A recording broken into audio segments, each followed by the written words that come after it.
Hello दोस्तों, स्वागत है आप सभी का आपके अपने यूट्यूब चैनल विश्वगुरु एकेडमी पर। तो दोस्तों, हमारी जो एनसीईआरटी शॉर्ट नोट्स की सीरीज़ चल रही है, उसमें आज की इस वीडियो में हम लोग क्लास 6 की साइंस की एनसीईआरटी में दो चैप्टर 13 और 14 इन दोनों को एक साथ डिस्कस करेंगे।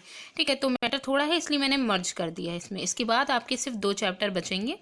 ठीक है, तो इसमें देखिए, इसमें सबसे पहला जो हम लोग चैप्टर पढ़ेंगे वो मैग्नेट से रिलेटेड होगा, चुंबक से रिलेटेड, और दूसरा वाला जो है वो है जल। ठीक है, तो चलिए देखते हैं। पहले वाले चैप्टर में देखिए अध्याय 13, इसमें है चुंबकों के द्वारा मनोरंजन। तो इसमें क्या क्या चीज़ें हैं, तो सबसे पहले देखिए चुंबकों का प्रयोग आजकल बहुत ही युक्तियों में होता है। मतलब ज़्यादातर आप देखेंगे कि जो इंस्ट्रूमेंट यूज़ होते हैं उनमें मैग्नेट यूज़ होता है। ठीक है, जिन्हें लॉक की जगह प्रयोग किया जाता है, ताले की जगह मैग्नेट का यूज़ किया जाता है। जैसे आपने देखा होगा जो पिन धारक हैं, जो है पिन नहीं, पेपर को फिक्स करने के लिए जो पिन का यूज़ किया जाता है, उन्हें उन्हें मतलब कि एक जगह रखने के लिए तो वो लोहे की होती है। ठीक है, तो बीच में मैग्नेट लगा रहता है, उसी से ही उसको चिपका दिया जाता है, तो वही पिन धारक में पिन हो जाएगा। पेंसिल बॉक्स आपने देखा होगा, उसमें लॉक बंद करने वाला कोई सिस्टम होता नहीं है, तो उसको बंद करने के लिए मैग्नेट उसमें रहता है। ठीक है, तो पेंसिल बॉक्स है, प्रेस है, फ्रिज है, तो इन सभी में आप देखेंगे कि जो है मैग्नेट का मेनली यूज़ होता है। ठीक है, नेक्स्ट देखिए चुंबक। चुंबक क्या होता है? जिन पदार्थों में लोहे को आकर्षित करने का गुण पाया जाता है वह चुंबक कहलाते हैं। ठीक है, तो ऐसे पदार्थ जो लोहे को आकर्षित करें, ठीक है, तो वो क्या कहलाएंगे? चुंबक कहलाएंगे। आजकल विभिन्न आकृतियों के कृत्रिम चुंबक बनाए जाते हैं, जैसे छड़ चुंबक है, अलग अलग आकार के जो है चुंबक बनाए जाते हैं। छड़ चुंबक है, नाल चुंबक है, नाल घोड़े की नाल की जैसा इस तरीके का होता है, बेलनाकार चुंबक है, या गोलान चुंबक है। ठीक है, गोल गोल शेप में होता है। फिर यहाँ पे दिया गया है चुंबकीय पदार्थ। चुंबकीय पदार्थ क्या होते हैं? जो पदार्थ चुंबक की ओर आकर्षित होते हैं उन्हें हम चुंबकीय पदार्थ कहते हैं। जैसे उदाहरण में देखिए लोहा है, निकिल है, कोबाल्ट है आदि। तो यहाँ पे लोहे के अलावा भी कुछ पदार्थ हैं जो चुंबक की ओर आकर्षित होते हैं। ठीक है, तो ये चुंबकीय पदार्थ कहलाते हैं। नेक्स्ट है अचुंबकीय पदार्थ। अचुंबकीय पदार्थ किसे कहते हैं? वे पदार्थ जो चुंबक की ओर आकर्षित नहीं होते हैं, अचुंबकीय पदार्थ होते हैं। जैसे कि मिट्टी है, प्लास्टिक है, बालू है, ये सारे क्या होंगे? अचुंबकीय पदार्थ होंगे।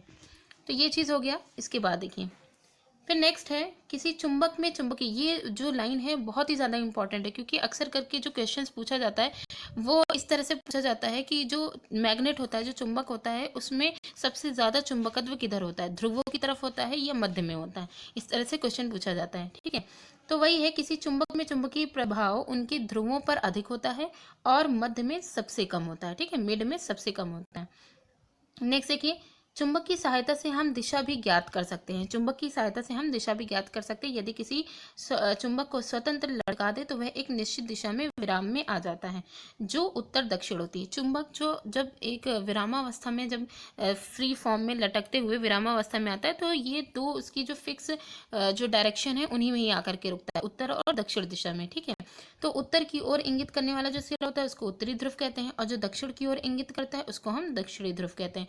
तो तभी हमें, हमारे पास चार ही डायरेक्शंस होती हैं, जिनमें हमें दो डायरेक्शन तो फिक्स पता चल गई मैग्नेट से। अब दो को हम सूर्य की स्थिति से पता कर लेंगे, पूरब और पश्चिम को।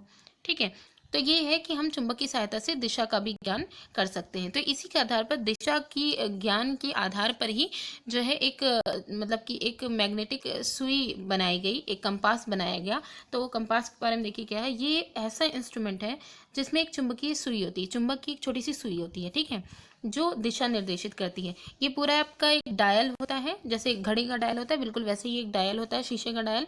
उसमें जो डायरेक्शन है उनको जो है वहाँ पे मतलब पॉइंट आउट कर दिया जाता है। ठीक है, इसमें डायरेक्शन बना दी जाती है, और बीच में जो है ये चुंबकीय सुई जो होती है उसको बीच में फिक्स कर दिया जाता है, जैसे घड़ी में फिक्स रहती है। फिर उसमें एक साइड में मतलब कलर कर दिया जाता है, जिससे ये पता चल जाए कि मतलब किसकी किधर से किसकी स्टार्टिंग हो रही है। फिर उसके बाद अब उसको फ्री फॉर्म में छोड़ दिया जाता है। फिर वो ये डिसाइड करती है, जब जहाँ पर मतलब जो है अर्थ की अगर जो है डायरेक्शन का पता करना होगा, तो जिस जगह पे वो रुकती है वो तब तक कि ये डिफ्लेक्ट होती रहती, हिलती रहती, जब तक कि उसको सही डायरेक्शन नहीं मिल जाती। जैसे ही ये उत्तर और दक्षिण दिशा जैसी मिलती है, फिर वो विरामावस्था में आ जाती है। ठीक, तो ये क्या होती है? कंपास। कंपास जो है, इससे जो समुद्र में, ठीक है, तो समुद्र में जो ट्रैवल करते थे लोग, तो वो लोग भी कंपास का सहारा लेकर के जो है डायरेक्शन का पता करते थे। ठीक है, और इस तरीके से मतलब इसका यूज़ किया जाता है। तो यहाँ पे देखिए ये कुछ इंस्ट्रूमेंट हैं जिनको, ये देखिए ये पिन धारक है जिसमें वही मैग्नेट लगा हुआ है, बॉक्स है, फ्रिज है। तो ऐसे ही कुछ यहाँ पे इंस्ट्रूमेंट दिए गए हैं जिनमें आजकल तो ज़्यादातर में मैग्नेट का यूज़ होता है। ये मैग्नेट के प्रकार दिए गए हैं, ये नाल चुंबक है, छड़ चुंबक है, गोलाकार है।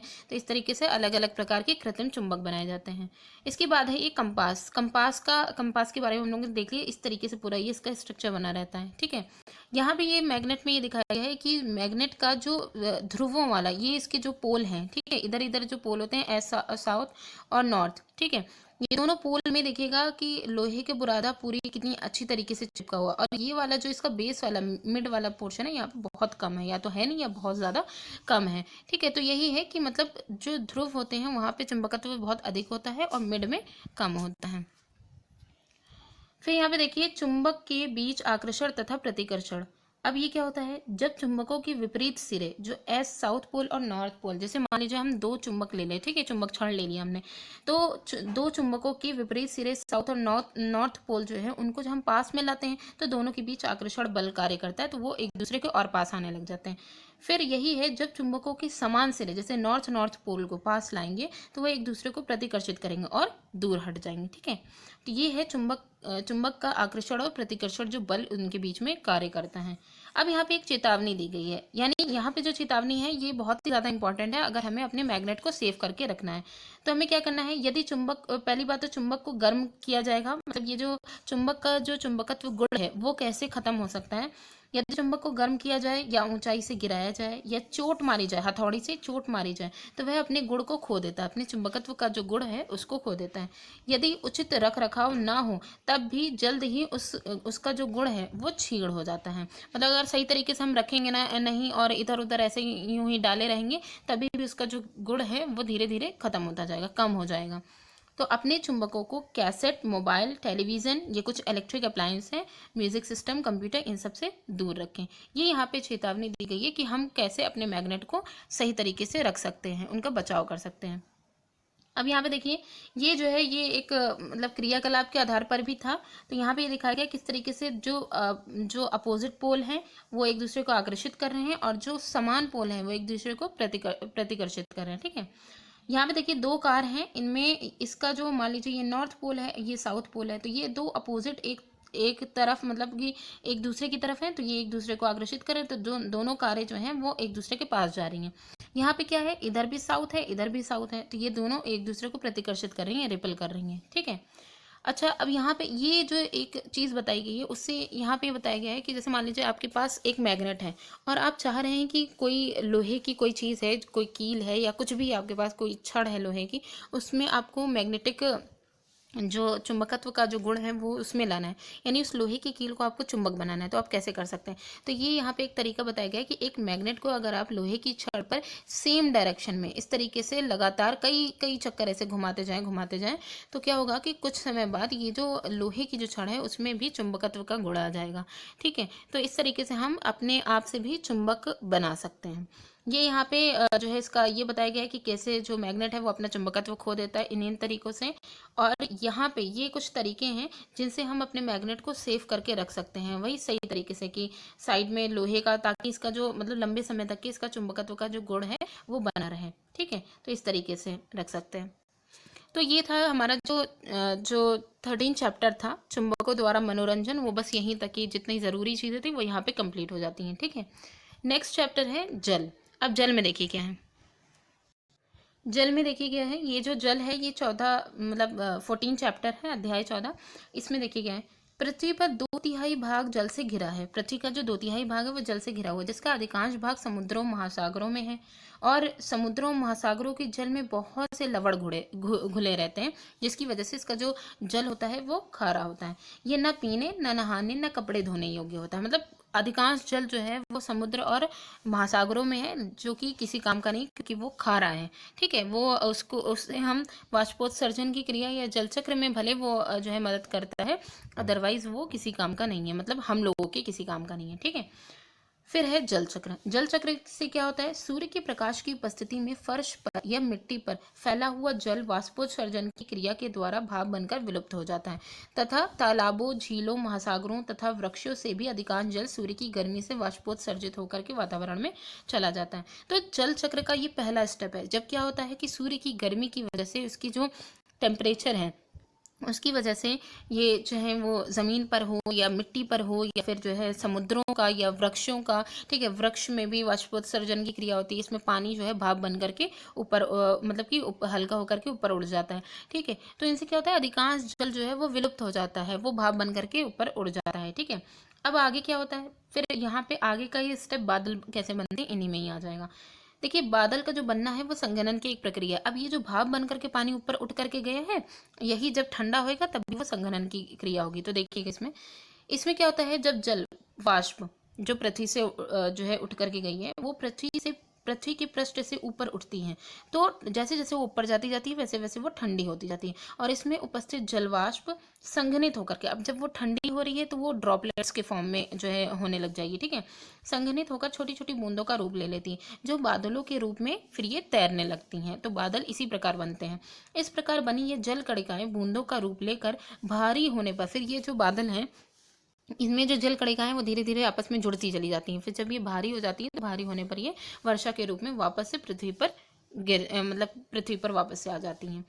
तो ये चीज़ था, बादल कैसे बने ये भी हमने देखा और वर्षा कैसी हुई ये भी हमने देखा। अब अतः इस प्रकार का जो वाष्प में परिवर्तित होकर संघनन के द्वारा बूंदों का, ठीक है, वर्षा, ओलों तथा हिम के रूप में वापस पृथ्वी पर आना ही क्या कहलाता है, जल चक्र कहलाता है। तो यही पूरी प्रोसेस जो होती है वो जल चक्र में होती है। और सबसे इंपॉर्टेंट लाइन यहाँ पे जल चक्र की दी गई है कि जल चक्र भूमि पर जल की आपूर्ति को बनाए रखता है, ठीक है। तो हालांकि हम लोग के द्वारा जो पानी यूज किया जाता है वो बहुत कम मात्रा में होता है, लेकिन यहाँ पे क्या है कि हर कोई किसी न किसी रूप में पानी का यूज कर ही रहा है और फिर भी बैलेंस में जो पानी है वो मौजूद है अर्थ पर, ठीक है। तो जल चक्र वो किसकी वजह से है, सिर्फ और सिर्फ जल चक्र की वजह से। तो भाप बन करके जो ये ऊपर उठ रहा है पानी, ये ऊपर जा करके संघनित होकर के ठंडा होकर के बादलों का रूप ले लेगा। फिर ये जो बूंदें आपस में जुड़ करके जब भारी हो जाएंगे तो फिर ये बारिश के रूप में वापस से नीचे पहुंच जाएंगी, ठीक है। तो यही क्या है, पूरी प्रोसेस है जल चक्र की। नेक्स्ट देखिए यहाँ पे है, वर्षा, ओलों तथा हिम के रूप में जल वापस पृथ्वी पर आता है तो इसका अधिकांश भाग महासागरों में वापस चला जाता है, ठीक है, तथा बाकी का नदी, तालाबों, झरनों, झीलों तथा भौम जल के रूप में। तो यहाँ पे देखिए ये क्या होता है, नदी, तालाबों, झरनों, झीलों तथा भौम जल के रूप में एकत्र हो जाता है क्या, वर्षा का जल, ठीक है, जो कि वर्षा के फॉर्म में, ओलों के फॉर्म में और हिम के फॉर्म में जो नीचे वापस से आ जाता है। अब यहाँ पे सबसे इम्पोर्टेंट जो है जो हम लोग की यूज़ में है वो है भौम जल, ठीक है, यानी भूमि के अंदर जो जल रिस करके जाकर के इकट्ठा हो जाता है उसी को ही हम भौम जल कहते हैं। तो भौम जल पीने योग्य जल होता है, ठीक है, जो हम सबके पीने योग्य होता है। यह वर्षा के द्वारा वापस आए जल की भूमि में रिसाव के कारण एकत्र होता है जो कुएं के भरण, झीलों, हैंडपंप के द्वारा प्राप्त किया जाता है। भौम जल से ही कुएं का निर्माण, कुएं में जो पानी आता है वो भूमि के अंदर जो एकत्रित जल है उसी के द्वारा होता है। झील भी उसी से ही संबंधित होती है, हैंडपंप के द्वारा भी भौम जल को बाहर निकाला जाता है, ठीक है। वर्षा के होने से जहाँ कई फायदे हैं वहीं भारी वर्षा आपदा का कारण भी बन जाती है। भारी वर्षा के कारण नदियों, तालाबों तथा झीलों का जलस्तर बढ़ जाता है जो कि बाढ़ का कारण बनता है। तो यहाँ पे देखिए जिस तरीके से वर्षा होने के कई फायदे हैं उसी प्रकार ये जो वर्षा जब बहुत ज़्यादा होने लग जाती है तो यह आपदा का कारण भी बनती है। तो वही यहाँ पे बताया गया है, बाढ़ का कारण। दूसरा एक और चीज़ है, वर्षा का ना होना भी एक बड़ी समस्या है क्योंकि वर्षा का समय जो वर्षा जब होती है वो अलग अलग जगहों पर अलग अलग उसका टाइम होता है, ठीक है। कुछ जगह पर वर्षा बहुत अधिक और कुछ जगह पर बहुत कम होती है जिसके कारण नदियों, और तालाबों का जो पानी है वो क्या होता है, सूखने लगता है क्योंकि जो जिन जगहों पे जो है वर्षा बहुत कम मात्रा में होती है या बहुत कम होती है वहाँ पे क्या होता है, जो पानी इकट्ठा रहता है वो धीरे धीरे सूखने लगता है तथा भौम जल का स्तर भी गिर जाता है और सूखे जैसी आपदा का कारण बन जाता है। इसमें एक क्वेश्चन बनता है कि जो नदियाँ, भारत में जो नदियाँ या जो है झीलें वगैरह जो होती हैं वो अधिकांश जो होती हैं वो मौसमी होती हैं, ठीक है, क्योंकि जब मानसून आता है, मानसून जब आता है वो भी 3-4 महीने का जो 3-4 महीने जो आता है तो उसी समय जो पानी भर पाता है बस वही रहता है, ठीक है। तो उसके बाद फिर वही पानी चलता है जब तक कि वो चलता है, ठीक है। तो वही चीज़ यहाँ पे बताई गई है। नेक्स्ट देखिए, नेक्स्ट पॉइंट देखिए, यहाँ पे है जल संरक्षण। जल संरक्षण क्या होता है? बढ़ती जनसंख्या के साथ साथ जल की मांग भी बढ़ती जा रही है। इन दिनों अगर देखा जाए तो ये जो समस्या है ये बहुत ही ज़्यादा बढ़ गई है। अतः वर्षा के जल संरक्षण करना अतः वर्षा के जल का संरक्षण करना अति आवश्यक हो गया है। तो यहाँ पे देखा जाए दो तकनीकी दी गई हैं कि किस तरीके से हम वर्षा के जल का संरक्षण कर सकते हैं। पहला है, जैसे वर्षा हो रही है, ठीक है, उस समय क्या है, घरों की छतों पर वर्षा के जल को एकत्र करके उनका फिर कनेक्शन हम क्या करेंगे, पाइपों के द्वारा जमीन में गड्ढा खोद करके वहां पे एकत्र कर लिया जाएगा। फिर वो जो मिट्टी का मतलब गड्ढा जो है वो कच्चा होगा, फिर धीरे धीरे उससे पानी रिस करके नीचे भूमि में चला जाएगा। ठीक है, तो ये पहला मेथड है जिससे हम वर्षा के जो जल है उसको हम भौम जल के रूप में उसका संरक्षण कर सकते हैं। ठीक है, दूसरा यहाँ पे तरीका दिया गया है, जैसे कंक्रीट की सड़कें। अब क्या हो रहा है कि जो है मतलब धीरे धीरे सारी जो रोडें हैं पहले कच्ची होती थी, तो फिर पानी जो भी वर्षा का पानी जो होता है वो रिस करके ज़मीन में चला जाता था। अब क्या हो रहा है कि कंक्रीट की सड़कें हो गई हैं। ठीक है, तो उससे क्या है कि कंक्रीट की सड़कों से पानी जो है वो बह जाता है, जो भी वर्षा के द्वारा आता है। तो इसके लिए हमें क्या करना है कि किनारे जो नालियाँ बनी हुई हैं, ठीक है, ये नालियाँ हैं, नालियाँ, ठीक है, तो ये जो नालियाँ जो हर रोड के जो किनारे किनारे बनी रहती हैं उनको इस तरीके से बनाया जाए, उनको पक्का नहीं बनाया जाए, साइड साइड में उनको जो जो भी ईंटें वगैरह लगा करके कर दिया जाए, नीचे की तरफ उसको कच्चा रखा जाए ताकि उसमें एकत्रित जो जल है वो रिस करके नीचे भूमि में चला जाए। ठीक है, तो ये दो तरीके इस चैप्टर में दिए गए हैं कि किस तरीके से हम वर्षा के जल का संरक्षण कर सकते हैं। ठीक है, यहाँ पे देखिए कुछ पिक्चर्स में इसमें दिया गया है, वर्षा जल झरनों और नदियों के रूप में बहता है। जब वर्षा जल को इकट्ठा कर लिया जाता है तो वो झरनों और नदियों के रूप में बहता है। ठीक है, और कुछ नदियां तो जो है वर्षा पे ही डिपेंडेंट रहती हैं। नेक्स्ट दिखाया गया है किसी बाढ़ग्रस्त क्षेत्र का दृश्य दिखाया गया है कि जब वर्षा जो है बहुत ज़्यादा होने लग जाती है तो वो एक आपदा का रूप ले लेती है। ठीक है, उसके बाद है कि छत पर वर्षा का जो जल का जो संग्रहण है वो किस तरीके से किया जाएगा, कि यहाँ पे इस तरीके से यहाँ पे पाइप के द्वारा इसको इकट्ठा किया जाए, फिर छान करके फिर भूमि में एक बड़े गड्ढे के रूप में बड़े गड्ढे में उसको इकट्ठा कर लिया जाए। ठीक, तो ये कुछ तरीके थे कि जिस तरीके से हम लोग जो जल है उसको हम उसका संरक्षण भी कर सकते हैं और उसका सही तरीके से यूज़ भी करना और उसका संरक्षण करना। तो हमारा जो चैप्टर है, दोनों ही चैप्टर, ठीक है, चुंबक वाला और जो जल वाला है, और यहाँ पे पूरा कंप्लीट हो जाता है। अब सिर्फ आपके 2 चैप्टर खाली बाकी हैं। ठीक है, तो वीडियो कैसे लगी कमेंट करके ज़रूर बताइएगा।